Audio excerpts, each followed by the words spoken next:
విషయాన్ని ప్రస్తావించి ప్రపంచవ్యాప్తంగా ఉన్నటువంటి దాదాపు 120 కోట్ల మంది హిందువుల తాలూకా మనోభావాలతో ముఖ్యంగా ప్రపంచ ప్రఖ్యాతిగాంచినటువంటి తిరుమల తిరుపతి దేవస్థానం అసలు ఒకటి మన రాష్ట్రంలో ఉండడం మన అదృష్టం అయితే దాని ప్రతిష్టని ఏ రకంగా దిగజార్చాలో అనేటువంటి దానికి ఈ రాష్ట్ర ముఖ్యమంత్రి చంద్రబాబు నాయుడు గారు పూనుకోవడం అనేటువంటిది చాలా బాధాకరమైనటువంటి విషయం. నిన్ననే మీ అందరూ కూడా చూశారు.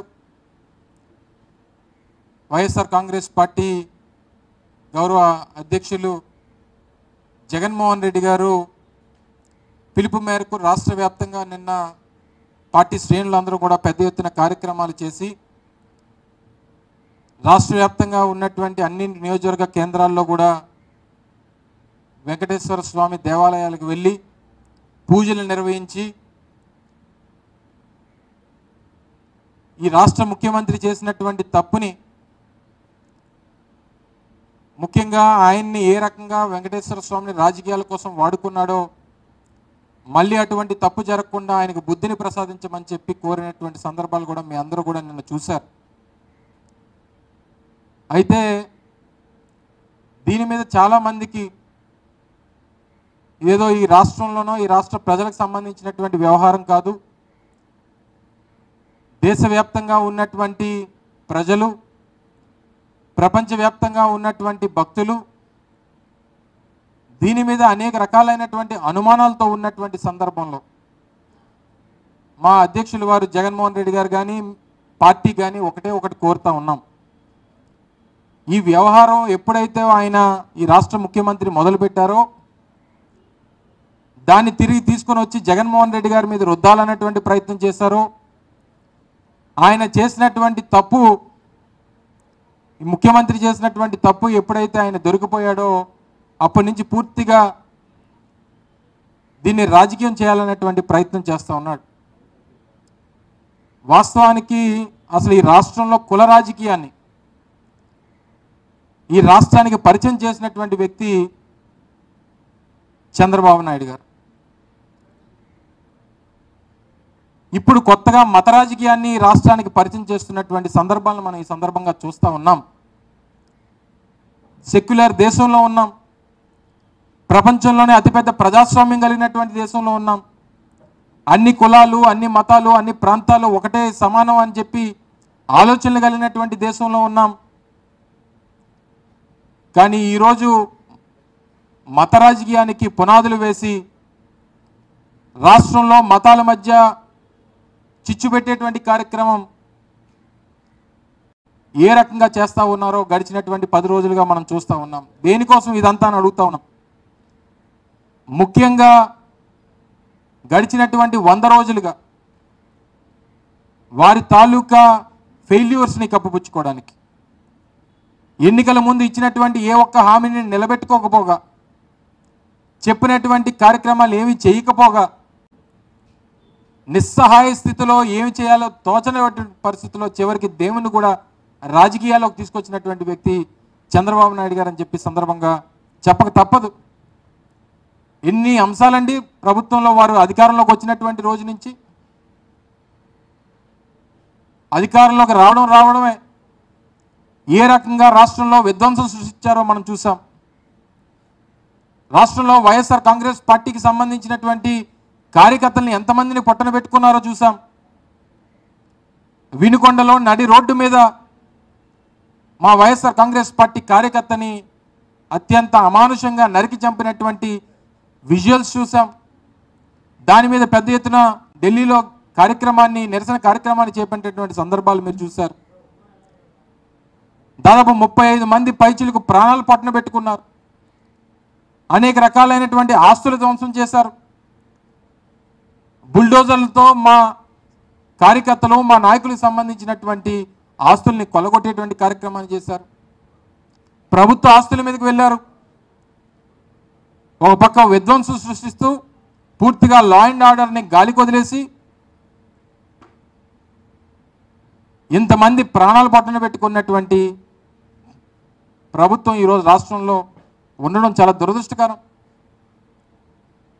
ఈరోజు దాంతోపాటు అనేక అంశాలు, ఎంతమంది పిల్లలు ఈరోజు నాణ్యమైనటువంటి నెయ్యి సరఫరా జరగలేదని చెప్పి తిరుపతి ప్రసాదంలో లడ్డూలో కల్తీ నెయ్యి వాడారని చెప్పి విష ప్రచారం చేసినటువంటి ఈ ముఖ్యమంత్రి మరి ఈరోజు రాష్ట్రంలో అనేక పాఠశాలల్లో, అనేక హాస్టల్స్లో, అనేక ప్రభుత్వానికి సంబంధించినటువంటి హాస్టల్స్లో పిల్లలు ఫుడ్ పాయిజనింగ్ అయ్యి నాణ్యమైనటువంటి ఆహారం అందక ఇదే ఉమ్మడి విశాఖపట్నం జిల్లాలో దాదాపు 4-5 పిల్లలు చనిపోయారు. అటు గుంటూరు కానీ, తిరుపతి కానీ, ఏఎస్ఆర్ జిల్లా కానీ, విశాఖపట్నం కానీ అనేక ప్రాంతాల్లో ఉన్నటువంటి ప్రభుత్వానికి సంబంధించినటువంటి పాఠశాలల్లో పిల్లలు ఏ రకమైనటువంటి స్థితిలో ఉన్నారో, ఏ రకమైనటువంటి అన్యాయంగా వారిని పొట్టలు పెట్టుకునేటువంటి కార్యక్రమం చేశారో మనం చూసాం. ఓ పక్క గుడ్లవల్లేరు ఇంజనీరింగ్ కాలేజీలో మహిళలకు సంబంధించినటువంటి రెస్ట్ రూమ్స్లో కెమెరాలు పెట్టారని చెప్పి వాళ్ళు గొడవ చేస్తే వాళ్ళ మీద అత్యంత కిరాతకంగా రాష్ట్ర ప్రభుత్వంలో ఉన్నటువంటి మంత్రులు అసలు ఏమీ లేదని, అక్కడ ఏమీ జరగలేదని చెప్పి వాళ్ళని భయభ్రాంతులు చేసి భయపెట్టేటువంటి కార్యక్రమం చేశారు. విజయవాడ ఫ్లడ్స్ని, ఓ పక్క విజయవాడలో ఫ్లడ్స్ ఫ్లో ఎక్కువ ఉంది, జాగ్రత్తలు తీసుకోవాలని చెప్పి ఒక పక్క ఇంజనీర్లు చెప్తే, ఇరిగేషన్ సంబంధించిన ఇంజనీర్లు ప్రభుత్వాన్ని హెచ్చరిస్తే నిమ్మక నీరెత్తినట్టు కనీసం వారికి తెలియజేయకుండా పూర్తిగా జగన్మోహన్ రెడ్డి గారు చెప్పినట్టు మొన్న విజయవాడలో జరిగినటువంటి విధ్వంసానికి అది ప్రకృతి వైపరీత్యం కాదు, ఈ ప్రభుత్వం చేసినటువంటి కార్యక్రమం అని చెప్పి అనేక సందర్భాలు చెప్తే అక్కడ గొడవలు జరుగుతూ ఉంటే దాన్ని డైవర్ట్ చేయాలి. ఇప్పటికీ పరిహారం అందక నిన్న మొన్న మీరు చూశారు, విజయవాడ కలెక్టరేట్ దగ్గర పెద్ద ఎత్తున బాధితులందరూ కూడా వెళ్ళి ధర్నా కార్యక్రమాలు చేస్తున్నటువంటి సందర్భాలు మీరు చూశారు. మన విశాఖపట్నంలో ఉన్నటువంటి స్టీల్ ప్లాంట్ ప్రైవేటైజేషన్కి సంబంధించినటువంటి ఉద్యమం జరుగుతూ ఉంటే దాన్ని ఏ రకంగా డైవర్ట్ చేయాలి, దాని నుంచి ప్రజల్ని తాలూకా ఇది ఎలా డైవర్ట్ చేయాలనేటువంటి దాని మీద వీరి ఆలోచనలు. మొన్న రాత్రి దాదాపు 4,000 మందికి మీరు ఇంకా రేపు నుంచి కాంట్రాక్ట్ వర్కర్స్కి మీరు ఇంక రేపు నుంచి రావక్కర్లేదని చెప్పి 4,000 మందికి ఆర్డర్లు ఇస్తే వారి తాలూకా గేట్ పాస్లు క్యాన్సిల్ చేస్తే పెద్ద ఎత్తున నిన్న తెల్లవారుజాము నుంచి ఉద్యమం జరిగితే మళ్ళీ అప్పటికప్పుడు టెంపరీ పాస్లు ఇచ్చి అలౌ చేశారు. అంటే వీటన్నిటినీ ఎలాగా ఏమార్చాలి, ప్రజల తాలూకా దృష్టిని ఏ రకంగా మరల్చాలి, ఈ పెద్ద ఇష్యూస్ని అన్నిటినీ కూడా ఏ రకంగా మనం తప్పించుకోవాలి, దీని మీద ఉన్నటువంటి శ్రద్ధ ప్రభుత్వాన్ని నడిపేటువంటి దాని మీద, ప్రజలకు మంచి చేసేటువంటి దాని మీద, రాష్ట్రానికి మంచి జరగాల్సినటువంటి కార్యక్రమాల మీద చూపించకపోవడం అనేటువంటి చాలా దురదృష్టకరం.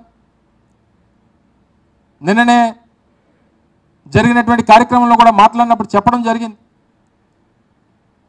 చంద్రబాబు నాయుడు అనేటువంటి వ్యక్తి ఒక రాజకీయ జాదు,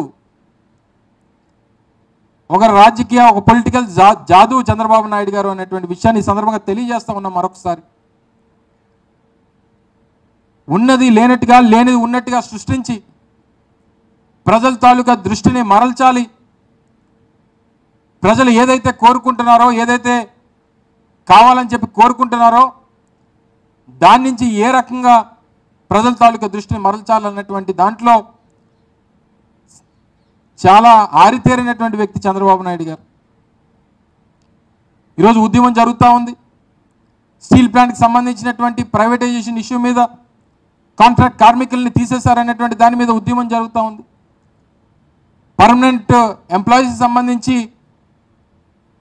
వారిని ట్రాన్స్ఫర్లు చేస్తారని, విఆర్ఎస్కి వాళ్ళని ఫోర్స్ చేస్తారని చెప్పి ఒక పక్క భయాందోళనల మధ్యలో స్టీల్ ప్లాంట్ కార్మికులు ఉంటే,